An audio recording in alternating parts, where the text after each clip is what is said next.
The old woman with the bad blood hobbled into view, back bent and knees shot from a lifetime of toil and trouble. She leaned rather heavily on the crooked old stick. She was as wrinkled as a raisin and as ancient as the local hills.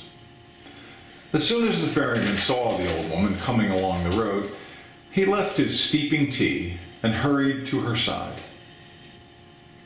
Just a slight wisp of a woman, not much thicker around than her stick, the ferryman lifted her into his arms as easily as a bundle of kindling. He had carried her these last few steps many times before, so she accepted the lift with joy and with gratitude. "You're a good boy," she had told him many times. She told him this every morning, though he had years ago stopped being a boy, and often in his life he had not been good. He carried the old woman onto the ferry and gently set her on the wooden bench beside the hut. "Tea, missus?" he asked. "Oh yes, thank you," she answered, and she set aside her stick and smoothed her old worn dress. And then she took a moment to rearrange her last curls of wispy gray hair. It had been a long walk and she needed a bit of primming. "Milk?" asked the ferryman, "and a drop of honey, perhaps?" "Oh yes, just a drop. Not too much. Not too sweet. Thank you."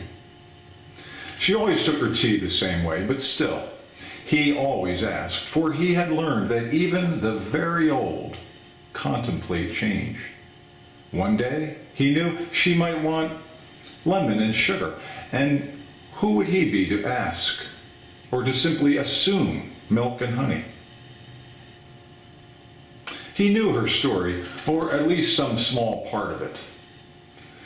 Enough to know that in all her years she had mostly given and little received. A hard father, an even harder husband, 9 pregnancies, only 5 live births, and just 4 children to reach adulthood, all of them sons. Reasonably good boys, but all of them gone now out into the world, thinking only of themselves, seeking fame, fortune, and adventure. The husband, now bedridden and more bitter than old almonds. Never once she had confessed to the ferryman one cool, rainy morning some months ago, "Has that man held me kindly, held me gently?" Not in all of our years together. A long life shared, and yet so much contempt and so much acrimony. And to what end? For what purpose? That same morning, the ferryman held the old woman tenderly. And that night, lying on the deck of the ferry under a sky clear and ripe with stars, the ferryman had wondered if that simple gesture was perhaps the reason he had been put here on earth. Could it be?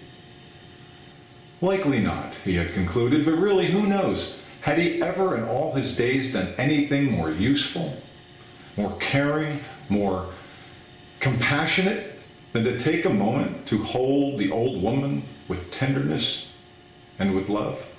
Had anything he had ever done been so vital?